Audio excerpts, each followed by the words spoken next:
Lamborghini Reventon นะเจ้านี่มันปีศาจทางตรงแต่ทางโค้งปีโป้นะเข้าโค้งอืดนะฮะเป็นรถที่เข้าโค้งอืดนะวันนี้ก็อยู่ในโหมดทดลองขับนะฮะในโหมดยอดฝีมือนะก็จะเป็นรถทดลองขับฟรีนะศูนย์ ECU แล้วก็อัปเกรด20/25นะฮะสูตรจูนที่จะใช้ในวันนี้ก็23232วันนี้ก็จะมาบอกวิธีป้องกันและแก้ไขอาการรถอืดนะเป็นยังไงไปดูกันวิธีป้องกันรถอืดของผมก็จะเป็นการปล่อยคันเร่งก่อนเข้าโค้งนะฮะโค้งไหนที่เส้นนำทางขึ้นสีแดงผมจะปล่อยคันเร่งก่อนแบบนี้เรากดใหม่นะฮะมันก็จะป้องกันการรถอืดได้นะฮะ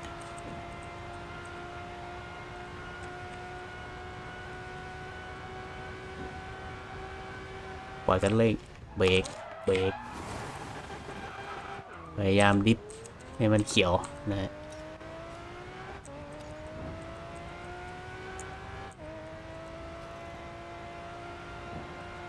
ในส่วนของวิธีแก้ก็จะเป็น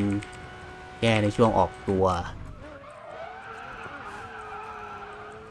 ถ้าอืดก็แต่เบรกนะฮะ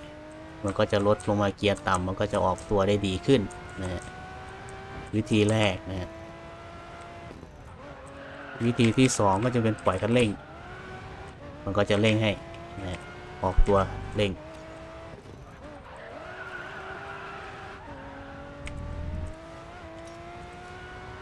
การเข้าโค้งเราก็ปล่อยคันเร่งแล้วก็แตะเบรก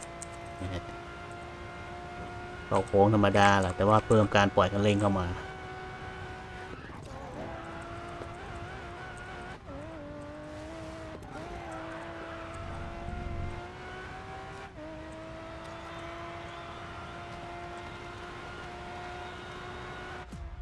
ทางตรงปีศาจ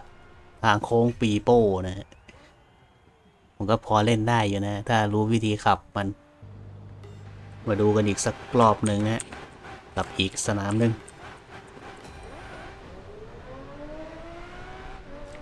ปล่อยคันเร่งเข้าโค้งก็จะออกตัวเร่งดีนะฮะนี่ถ้าไม่ปล่อยคันเร่งมันก็จะอืดนะฮะบางโค้งมันจะอืดนะแต่ก็มีวิธีแก้นะฮะวิธีแก้ก็คือแตะเบรก1 ถึง 2 ครั้งนะฮะวิธีแรกวิธีที่2ก็จะเป็นการปล่อยคันเร่งเนี่ยก็ช่วยได้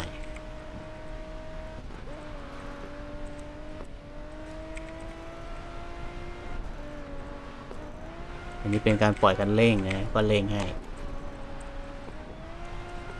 นะปล่อยแป๊บนึงแล้วก็กดปล่อยกดปล่อยกดนะฮะ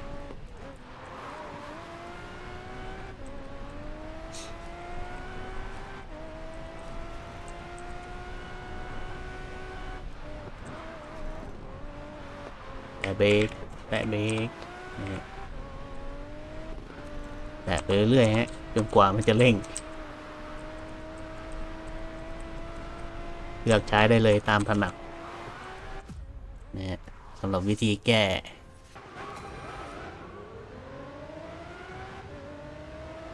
เริ่มจากการป้องกันก่อนป้องกันก็คือปล่อยคันเร่งเข้าโค้งนะฮะรถก็จะไม่อืด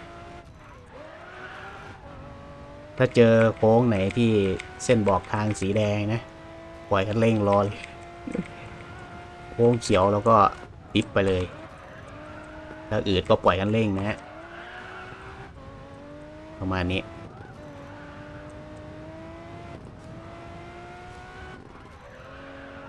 ปล่อยคันเร่งได้ตลอดนะฮะเมื่อเวลารถอืดเป็นวิธีแก้ไปด้วยนะฮะส่วนวิธีแก้วิธีที่2ก็คือการเบรกการแตะเบรกนะฮะเวลาออกโค้งอืดนะ แต่เบรกแบบนี้1 ถึง 2 ครั้งนะฮะอันนี้ป้องกันก็จะไม่อืดละนะฮะปล่อยคันเร่งก่อนเข้าโค้งแล้วค่อยเร่งต่อ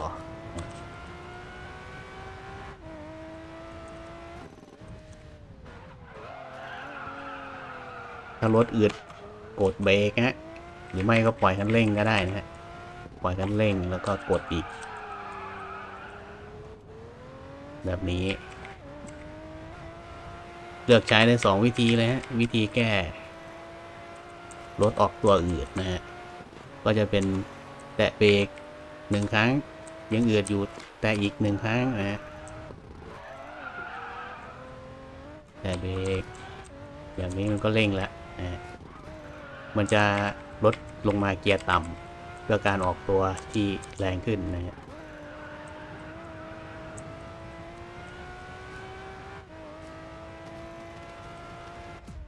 ก็จะประมาณนี้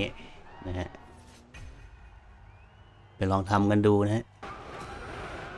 มาดูกันอีกรอบนะฮะ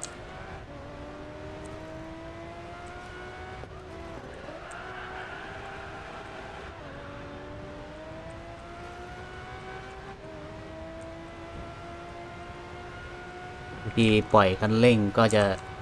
แก้ในการเข้าโค้งผิดได้เช่นกันนะฮะเข้าผิดลาย แก้ได้โดยการแตะเบรกแล้วก็ปล่อยคันเร่งนะ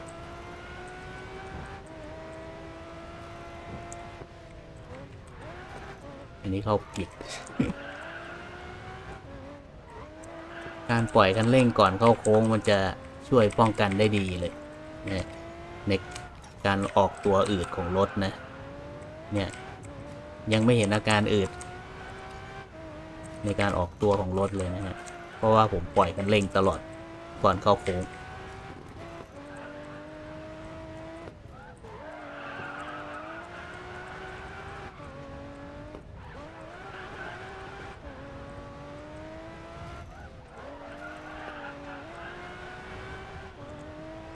นี่อันนี้ก็เกือบจะอืดนะฮะแต่ก็เร่งให้อันนี้อืดแต่เบรกปล่อยคันเร่งนะฮะสนามนี้รถไม่ค่อยอืดนะฮะค่อนข้างทำได้ดีแต่อันดับแต่อันดับไม่ดี มาดูกันอีกสักสนามหนึ่งนะฮะทดลองหลายๆสนามนะอันนี้ก็ดิฟไปเลย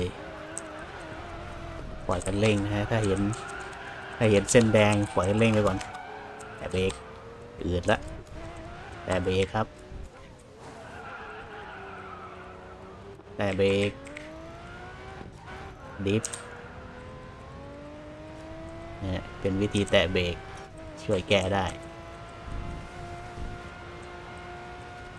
โค้งยูเทิร์นปล่อยกันเร่งปล่อยกันเร่งก็เร่งให้อยู่นะ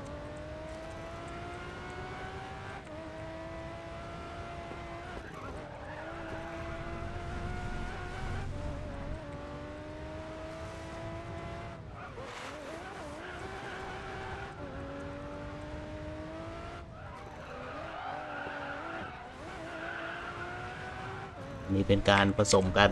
กับการแตะเบรกแล้วก็ปล่อยกันเร่งนะแล้วแต่จังหวะที่เรา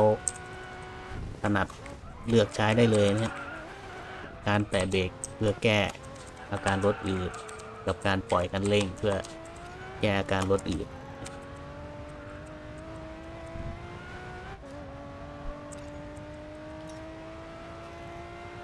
รถคันนี้5 ECU ก็ยังมีอาการอืดอยู่นะเราต้องขับมันแบบนี้แหละนะฮะ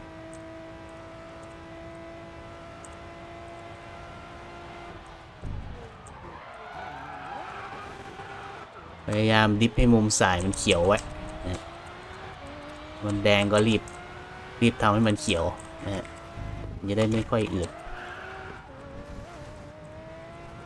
การเข้าโค้งก็พยายามปล่อยคันเร่งนะ ถ้าไม่ปล่อยนี้จะออกอาการอืดนะฮะการป้องกันนะฮะคือการปล่อยคันเร่งเนี่ยการแก้ก็คือแตะเบรกในช่วงรถออกตัวอืดนะฮะแตะเบรก1 ถึง 2 ครั้งแตะครั้งหนึ่งยังอืดอยู่แตะอีกจนกว่ามันจะเร่งเนี่ยแล้วก็การปล่อยคันเร่งก็ช่วยได้เหมือนกันในช่วงออกตัวนะมันจะทำให้ระบบมันลดเกียร์ลงนะเพื่อการออกตัวที่ดีขึ้นเนี่ยเมื่อเราทำให้ความเร็วมันลดลงโดยการแตะเบรกหรือการปล่อยคันเร่งก็แล้วแต่นะตามที่เราถนัดเลยในจังหวะนั้นนะฮะก็จะฝากไว้ประมาณนี้นะฮะ